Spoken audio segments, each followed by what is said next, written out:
Assalamualaikum warahmatullahi wabarakatuh. Alhamdulillahirrabbilalamin. Assalatu wassalamu ala asrafil anbiya'i wal mursalin wa ala alihi wa sahbihi ajma'in. Puji dan syukur marilah kita ucapkan atas kehadiran Allah Subhanahu wa ta'ala yang telah memberikan rahmat dan karunia-Nya kepada kita. Selawat dan salam tak lupanya kita kirimkan kepada Nabi Muhammad SAW. Baiklah, presentasi kelompok 12 pengantar manajemen pendidikan dengan materi metodologi dan pendekatan dalam manajemen pendidikan dan sejarah manajemen pendidikan. Anggota kelompok Hanifah Aulia dengan NIM 2030103030 dan Irsyadul Fikri 2030103037 dengan dosen pengampu Dr. Asmendri SAG MPD dan Firman MPDI. 1. Metodologi dan pendekatan dalam manajemen pendidikan.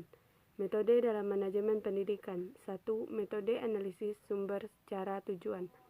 Metode ini digunakan untuk meneliti sumber-sumber daya alternatif untuk mencapai tujuan pendidikan.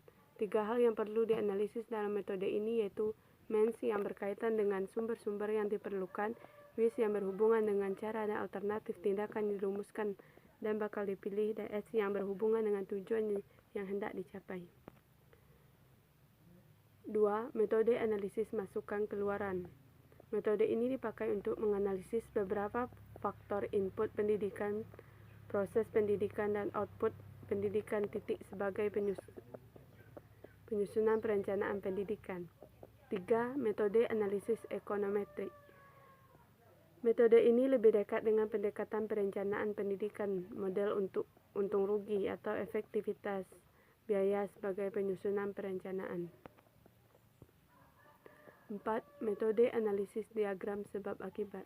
Metode ini dipakai dalam perencanaan yang menggunakan sekuen hipotetik untuk mendapatkan gambaran masa depan yang lebih baik. Metode ini bersama dengan pendekatan strategi.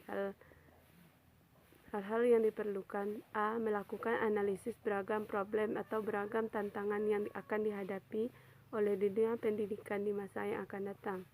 B. Melakukan analisis tindakan atau langkah-langkah yang tepat dilaksanakan dalam menghadapi beragam tantangan atau problem yang muncul pada era yang akan datang. 5. Metode analisis siklus kehidupan. Metode ini dipakai untuk mengalokasikan sumber daya yang ada di sekolah dengan memperhatikan siklus kehidupan produksi atau output layanan yang pendidikan proyek, program, dan proses kegiatan layanan pendidikan. 6. Metode analisis proyeksi.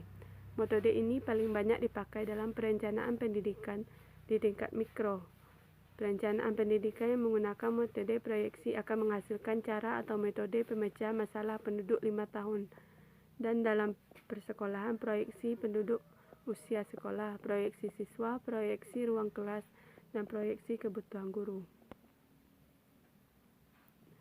Pendekatan dalam manajemen pendidikan. 1.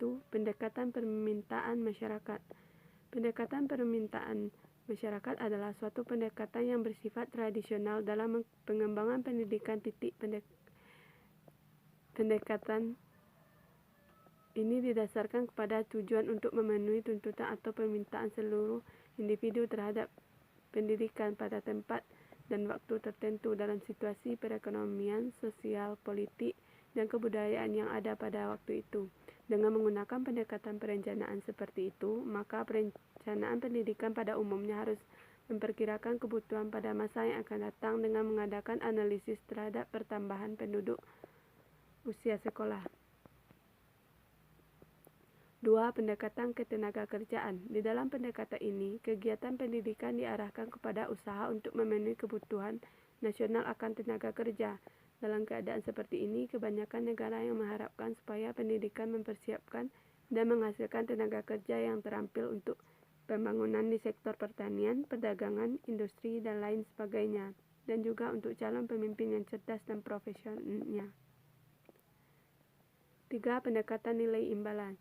Dalam pendekatan ini dipertimbangkan penentuan besarnya investasi dalam dunia pendidikan sesuai dengan hasil, keuntungan, atau efektivitas yang akan diperolehnya.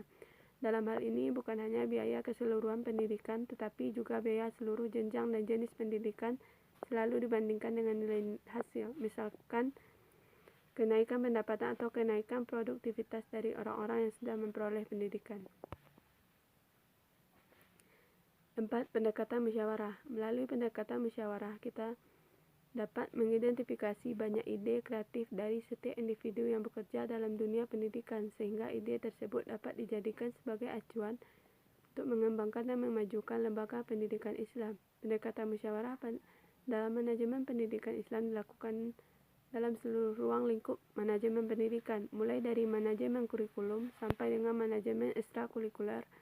Hal itu dilakukan mengingat salah satu tujuan dari pendidikan Islam adalah menciptakan lahirnya generasi-generasi masyarakat muslim. Upaya mencapai tujuan tersebut juga harus berdasarkan pada semangat dan ajaran Islam. Salah satunya adalah musyawarah. 5. Pendekatan administrasi.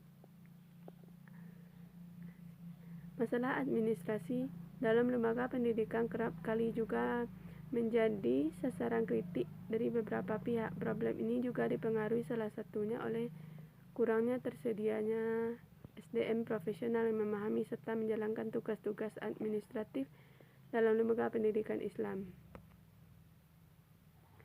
2. Sejarah manajemen pendidikan.